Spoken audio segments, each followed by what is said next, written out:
Pessoal, deixa eu só esperar iniciar aí, certo?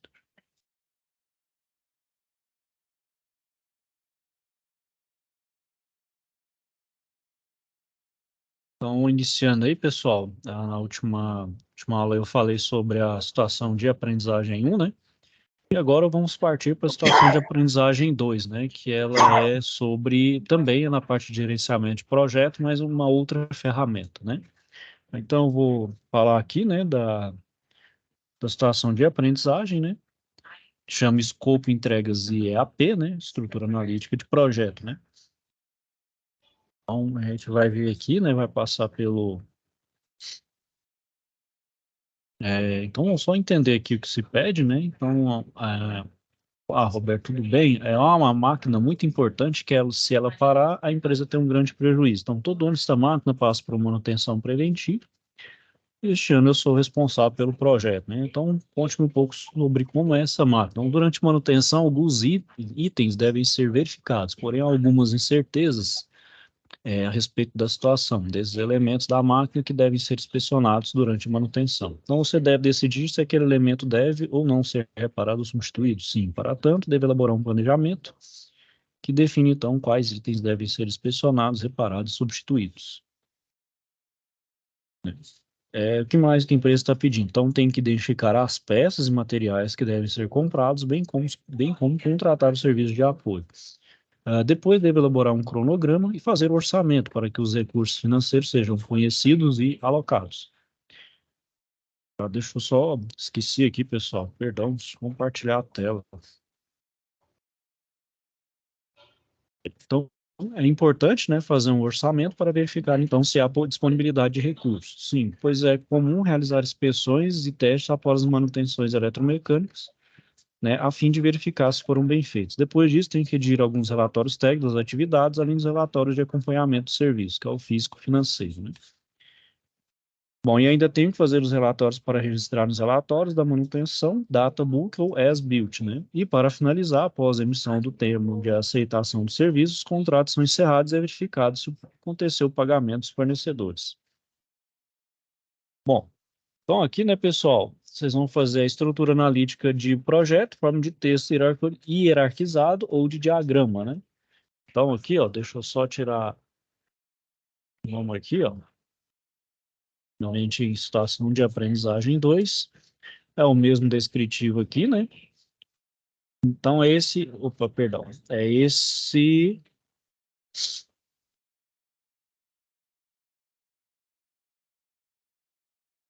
só, deixa eu só, você pode usar então em formato de texto hierarquizado, né, ou em formato diagrama, né, um fluxograma, né.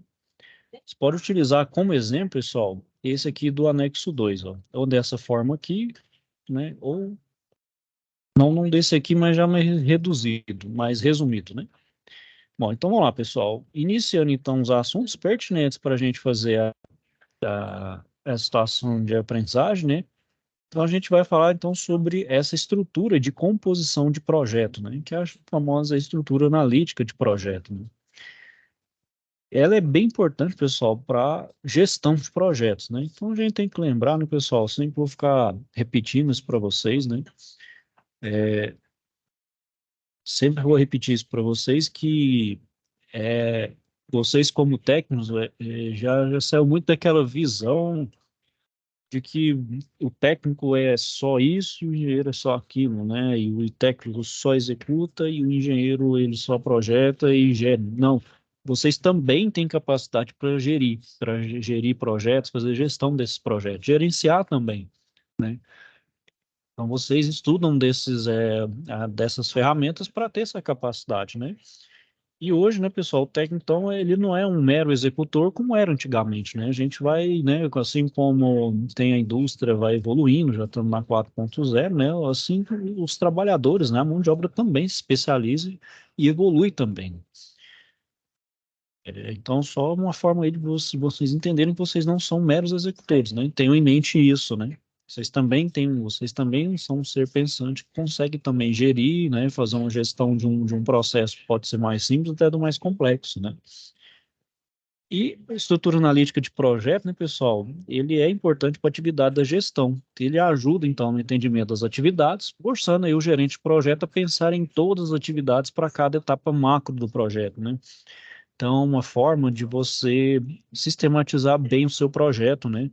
Tanto do nível micro quanto do nível macro, né? Então, com base na estrutura analítica de EAP, né, da estrutura analítica de projeto, se realiza a construção do cronograma. Então, um cronograma, pessoal, eu posso construir ele, vamos dizer assim, do zero? Consigo, mas estarei cometendo muitos erros se eu fizer ele do zero, meio que por tentativa e erro. Então, se eu fizer a partir de uma estrutura analítica de projeto, onde eu defino muito bem, né, estruturalmente as tarefas, a- as tarefas, as etapas, os recursos humanos, financeiros e qualquer outro elemento que faça parte desse projeto, se eu definir muito bem essas etapas, eu consigo então fazer uma boa definição do meu cronograma. Caso contrário, né, pessoal, se eu não tiver nada definido assim, né, é como se eu tentar fazer uma casa sem alicerce. Vou conseguir levantar uma casa, um prédio? Sim, mas ao longo, no, o tempo vai ruir, com o tempo essa casa vai cair. Não tem jeito, né? É dito e certo. Pode até a casa durar vamos dizer, pode durar um dia, como pode durar séculos, mas um dia vai cair. Então, a estrutura analítica de projeto, a gente pode enxergar ela como uma base também do meu projeto, nosso alicerce, né? Então, essa EAP, ela é uma decomposição, então, hierárquica orientada à entrega do trabalho a ser executado pela equipe de projeto, então, para atingir os objetivos e criar, então, as entregas necessárias, né?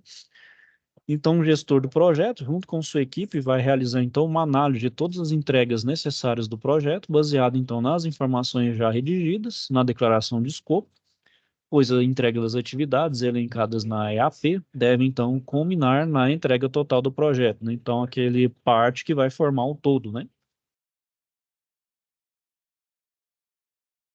Bom, então, né, pessoal, como é a estrutura analítica de projeto numa forma de organograma, né? Então, tem aqui, né? Então, tem o meu título do meu projeto com o nome, eu divido ele em fases macros, né? E depois eu vou destrinchando, detalhando cada uma das fases, né? Então eu inicio então depois da fase as entregas, as subentregas de cada entrega e os pacotes de trabalho, né? Então as fases de trabalho. Então eu vou do mais geral para o mais específico, né? Então eu vou como se fosse uma árvore, né? Começa da raiz e vai chega até o ápice que é as folhas, vamos dizer assim, né?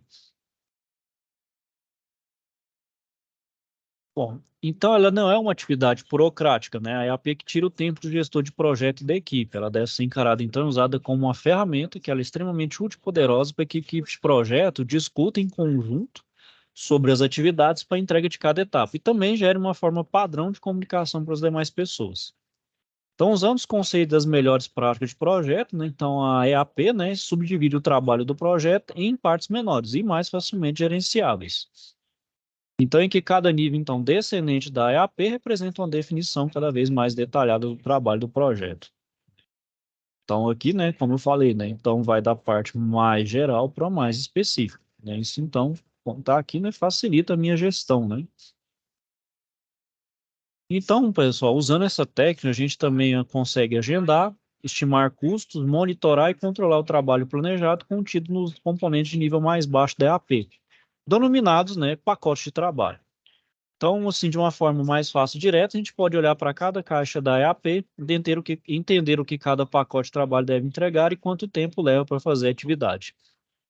Então, isso é muito mais fácil que olhar para a caixa da fase e dizer quanto tempo leva e quanto custa, pois abaixo dela há muitas atividades, então, em pacote de trabalho, né? Então, com isso aqui, né, pessoal, bem definido, eu consigo, então, eu facilito, então, a estimação de custo e tempo, né? Então, como eu falei, né? Então, quando eu detalho bem isso daqui, eu consigo, então, criar meu cronograma, né? Então, vamos lá. O PMBOK, né, que é o livro de boas práticas de gerenciamento de projeto, diz que a AP, bem feita, ela deve seguir, então, esse processo aqui, né? Está representado aqui nessa figura. Então, a gente inicia pelas entradas, as ferramentas e técnicas e suas saídas, né? Então, as entradas, eu inicio, então, falando dos ativos de processos organizacionais, declarar o escopo do projeto, né? A delimitação dele, né? Um plano de gerenciamento também desse projeto, né? Então, um plano mais geral aí, né, desse gerenciamento.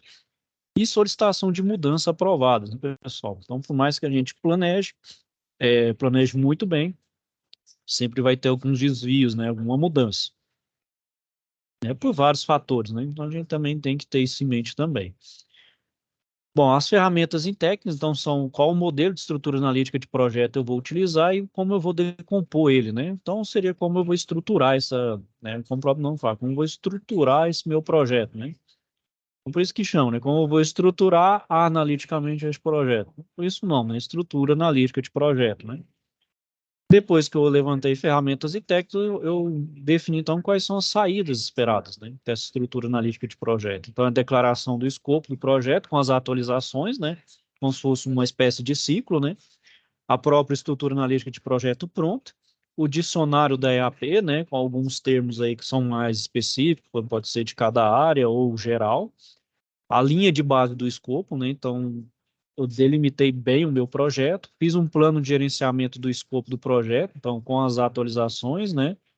Que foi feito na entrada e as mudanças solicitadas, né? Depois que eu fiz a solicitação de mudança, eu faço, então, a solicitação das mudanças ou as executo, né? Então, aqui, pessoal, a gente vai ver, então, ó, segundo, então, o PMBOK, né, todas e quaisquer organizações envolvidas no projeto podem ter políticas, procedimentos, planos e diretrizes formais e informais, cujos efeitos devem ser considerados. Então, os ativos de processos organizacionais também representam o aprendizado e o conhecimento das organizações, então, obtidos de projetos anteriores. Por exemplo, né, os cronogramas terminados, dado de risco e dados de valor agregado. Então, os ativos de processos organizacionais de uma empresa, então, representam a forma como ela trabalha, né? Por exemplo, em empresas menores, geralmente tudo deve passar pelo dono, que sabe tudo que acontece, está para acontecer, né? Então, isso aí, né, pessoal, é uma gestão mais centralizada. A gestão centralizada, né, pessoal, ela é boa para um certo tamanho de empresa. Então, à medida que ela vai ficando maior e mais complexa, eu tenho que tentar, então, descentralizar, né? Para ficar, para atender as demandas dessa empresa à medida que ela vai ficando maior e mais complexa, né? E não há também muitas diretrizes, políticas ou métodos padronizados e organizados, né? Por exemplo, quem já trabalhou em empresa pequena sabe como é isso aí, né? Então não tem muita diretriz, política e nada muito bem definido e organizado. Já a empresa grande, né, pessoal? É totalmente o contrário, né? Então, por causa do grande fluxo de informações, né? Então, os processos organizacionais são fundamentais para uma boa gestão, né, dessa grande empresa, né? Então, entender essa parte nesse caso, ela é importante para se iniciar esse projeto. Então, aqui, né?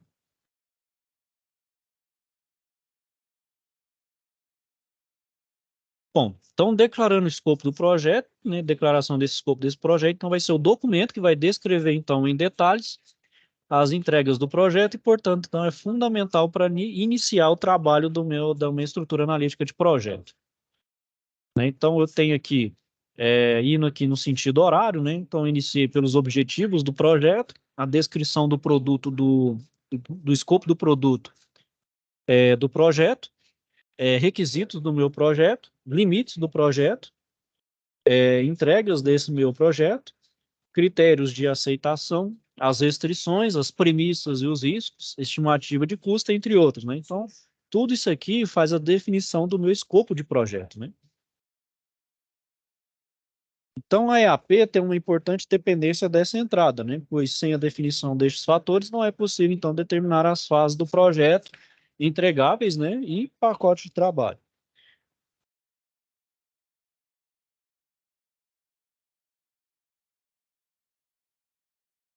Então, um plano de gerenciamento, né, pessoal? Definir o escopo do projeto, então, gerenciar o escopo desse projeto vai fornecer, então, aos participantes, né?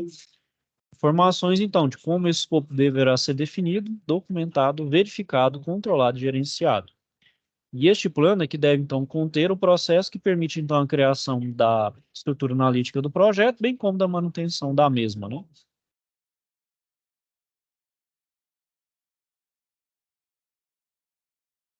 E para um projeto ter sucesso, né, pessoal, dentro desse escopo definido, então, há a grande necessidade da manutenção do escopo, né? Então, Então, tem que evitar ao máximo os seus desvios e tentar, então, manter ele bem definido, né? Então, só que tem um problema, né, pessoal? A gente tem algumas variantes, né? Primeiro, o mercado, ele é bem dinâmico e às vezes ocorre imprevisto, que carece da realização de alteração em alguma importante parte do projeto. Então, uma vez que haja necessidade, pode-se alterar o escopo do projeto, né? Contudo, as solicitações de mudança devem ser aprovadas e devidamente documentadas. Bom, então, né, pessoal, a gente vai ter alguns modelos dessa estrutura analítica de projeto, né? Então, que é óbvio, né? Para cada área, para cada projeto, vou ter, então, uma estrutura diferente, né? E com isso também, né, para construir uma nova, a gente precisa também construir tudo do zero, né? A gente pode basear em uma anterior ou em modelos pré-estabelecidos, né? E dependendo de qual projeto eu vou fazer, eu posso basear também numa que foi feita anteriormente com um escopo mais ou menos parecido, né? E também, né, pessoal, isso é importante, então, pois passa a ser a base de conhecimento que sempre está evoluindo junto com a maturidade da empresa em processo de projeto, né? Então, o próprio PMI, na publicação, a prática padrão do Project Management Institute, fornece, então, orientação para geração, desenvolvimento e aplicação de estruturas analíticas de projeto. E essa publicação, então, né, vai conter exemplos de modelos de EAP específicos do setor, né, que podem, então, ser adequados a projetos específicos de uma determinada área de aplicação, né. Então, como você pode perceber, né, pessoal, cada projeto, então, pode ter uma estrutura diferente, porém, precisa decompor cada uma das entregas de um projeto, né? Então, é aí que a gente, então, faz a ramificação aí dessa minha EAP, né. Bom, então, o PMBOK, né, pessoal, ele vai falar que a decomposição, né, justamente é a subdivisão dessas entregas, né, do projeto em componentes menores e mais facilmente, então, gerenciáveis, né? Então, a gente decompõe justamente para facilitar a minha gestão, né? Lembra que quando mais eu aprofundo, né, desço na hierarquia da minha estrutura analítica de projeto, melhor fica para gerir, né? Porque eu saio de um mais geral para o mais específico, né? Então, eu vou criando microgestões dentro de uma gestão maior, né? Para facilitar justamente esse gerenciamento, né? Até que o trabalho, né, e as entregas estejam definidos até o nível de pacote de trabalho. Então, o nível de pacote de trabalho, né, pessoal, é aquele considerado o bem operacional mesmo, o mais baixo na estrutura analítica de projeto. E é o ponto, então, no qual o custo e o cronograma podem, então, ser estimados de forma confiável, né? Ou seja, então, o meu cronograma e o custo só vai sair bem feito, bem elaborado e bem estimado quando eu elaboro, então, minha estrutura analítica de projeto, né? Então, aí eu já vou ter uma boa noção do tanto que eu vou gastar de tempo e de custo, né? São as duas coisas fundamentais aí de um projeto, né? Então, um bom gerente de projeto aí, né? Deve, então, ter uma visão muito clara da decomposição necessária para otimizar o acompanhamento do projeto. E para realizar essa decomposição, a gente segue algumas etapas. Então, é a identificação das entregas e do trabalho relacionado, a estruturação e como eu organizo essa EAP, a decomposição dos níveis mais altos da EAP em componentes detalhados do nível mais baixo, e o desenvolvimento e atribuição de código de identificação aos componentes da EAP e verificar se o grau de decomposição, então, do trabalho é necessário e suficiente, né? Então, aquele decomposição, né, pessoal, não pode ser nem muito também demasiadamente detalhado que também pode também fugir do controle, né? E nem também pode ser simplificado demais. Tem que se achar aquele meio termo, né? Então, é aquele famoso nem muito ao céu, nem muito ao inferno, né? Então, tem que estar naquele meio termo, né? Bom, então, pessoal, para realizar a decomposição então desse EAP, a gente então segue o procedimento de fazer ela orientada por fase ou etapa do projeto, né? Então, por exemplo, aí, né, qual que é o meu produto nesse caso? É um software com a versão 5.0. Então, eu tenho a parte de gerenciamento do projeto, com o planejamento, né, as reuniões e administração, os requisitos do produto, então, os requisitos do meu software, com a documentação do usuário e as matérias do programa de treinamento. O projeto detalhado, então, que é o software, com a documentação do usuário e matérias do programa de treinamento. A construção, né, que é a parte de execução, que é do software, a documentação e das matérias. E por fim, a parte de integração e teste, né, pessoal? Que realmente é com software, documentação do usuário e as matérias de programa e treinamento. Bom, outra possibilidade, então, de realizar a decomposição é usar a técnica que mistura fase do projeto, que é teste e avaliação com produtos, aeronave e serviços, né? Então, como tem aqui, ó, o sistema de aeronave, né? Então, um sistema de aeronave, né? Então, tem a parte de gerenciamento, treinamento, né? Os dados e um veículo e o próprio veículo, né? Então, né, pessoal, por exemplo, quando eu faço um avião, né? Eu preciso, então, de fazer o projeto do avião. Assim que ele está pronto, eu preciso treinar, né? Então, eu preciso treinar os possíveis pilotos, né? Ou os futuros pilotos que vão pilotar aquela aeronave, né? E principalmente aeronave, né, pessoal? Tem muita tecnologia embarcada e muitos instrumentos que, por mais que o piloto já esteja bem preparado para poder pilotar, mas ele tem que ter os conhecimentos mínimos daquela tecnologia para poder dominar então a máquina, né? Então por isso tem que ter a parte do treinamento junto, que no caso aí não é um produto, ele é um serviço, né? Os dados, né, que é os pedidos técnicos, dados de engenharia e dados de gerenciamento e o próprio veículo, né? Aí com o veículo, né, pessoal, temos equipamentos de apoio, que é a estrutura analítica em nível organizacional, ela em nível intermediário e em nível de depósito, as instalações, né, que é as construções básicas, instalação de manutenção, e os testes de avaliação, né, de mockups, teste operacional, teste de movimento e os outros testes, né? Bom, então, né, pessoal, feito então a decomposição, eu tenho que realizar então a saída da minha estrutura analítica de projeto, que é aquelas que a gente viu lá no início, né?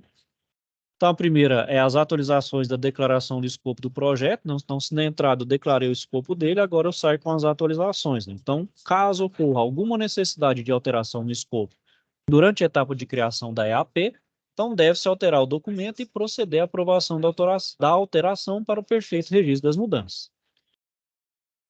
Da estrutura analítica de projeto, né, pessoal? Ela já está totalmente feita, né? Então, a principal saída dessa fase do projeto é o próprio documento, né? Então, ela será usada como uma fonte rica de informações nas outras fases do planejamento e, em especial, então, a criação do cronograma, né?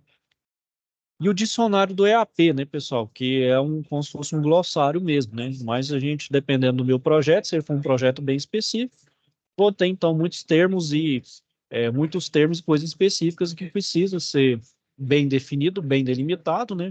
Porque nem todos que vão fazer parte desse meu projeto, né, pessoal, é especialista, né? Talvez eu pegue um pessoal de uma área administrativa mesmo, que não vai saber algumas coisas técnicas da área de produção, por exemplo, né? Por, sei lá, uma fabricação de um determinado, por exemplo, de um avião, né?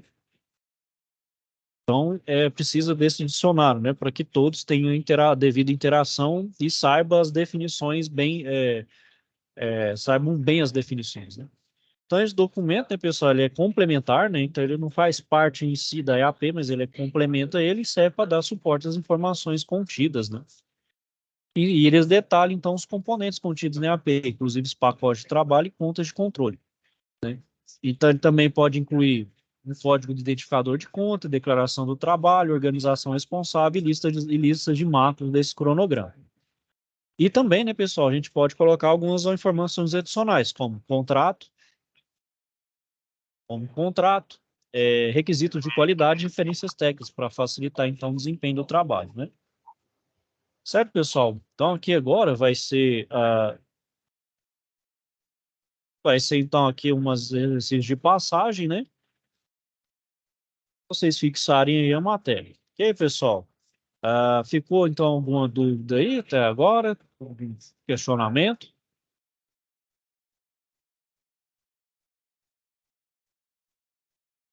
Deixa eu só mostrar para vocês aqui, pessoal, rapidinho aqui.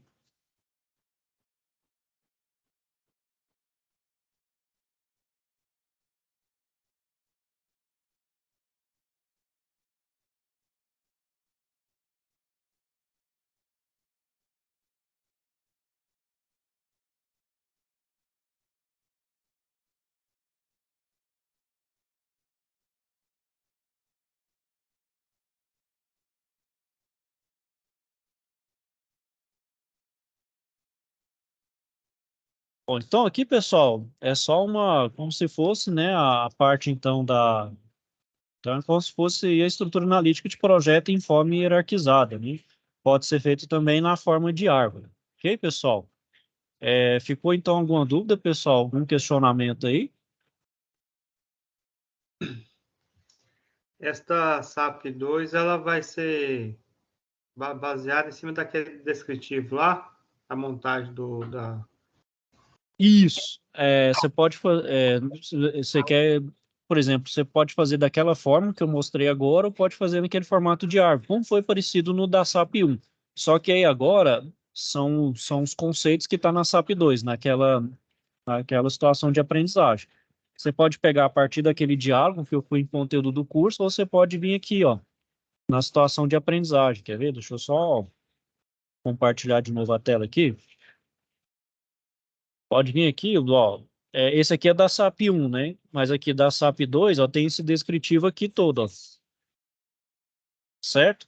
Então, a partir daqui, você vai fazer aquele em formato de texto hierarquizado ou daquela forma, né? Como se fosse esse aqui, ó. Só que esse aqui é da SAP 1, obviamente, né? Vai fazer dessa forma aqui, ó. Certo? Certo. Bom, mais alguma dúvida, pessoal? Algum questionamento?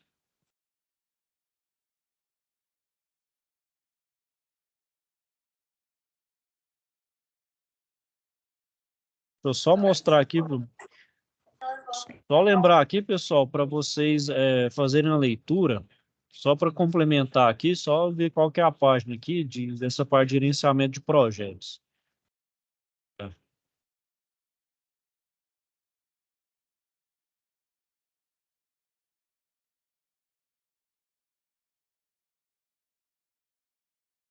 Aqui, ó.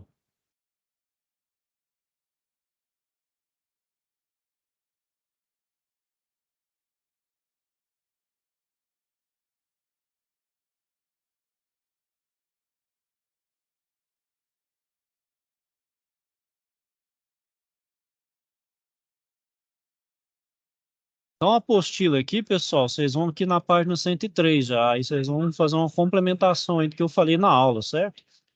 Aí fala da parte mais específica da estrutura analítica de projeto, um passo a passo de como fazer aqui, correto? De como decompor ela, né? Colocar ela mais específica, assim, né? Mais detalhado. Determinar a lista de tarefas, fazer ela também numa forma hierarquizada aqui, ó, certo? Inicia na página 103 e termina justamente aqui na página 112, certo? Para vocês aí poderem ter um know-how a mais aí, né? Ok, pessoal, tem mais alguma dúvida? Um Esse, questionamento? Pode falar. esse é do conteúdo do livro do 1.0 ou Do volume um. Esse é do do volume um. volume 1? Isso. Ok. Certo, pessoal? Mais alguma dúvida aí? Questionamento?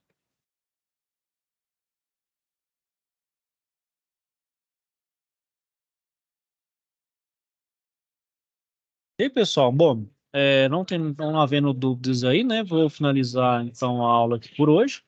Caso tenha alguma dificuldade na execução dessa SAP da outra e da primeira, pessoal, só me procurar, ok? Se vocês já estiverem se adiantando também, quiserem tirar a dúvida também, pode ficar à vontade, pode me procurar aí, ok, pessoal?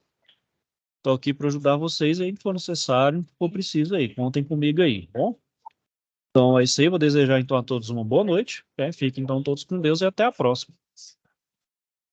Boa noite. Boa noite.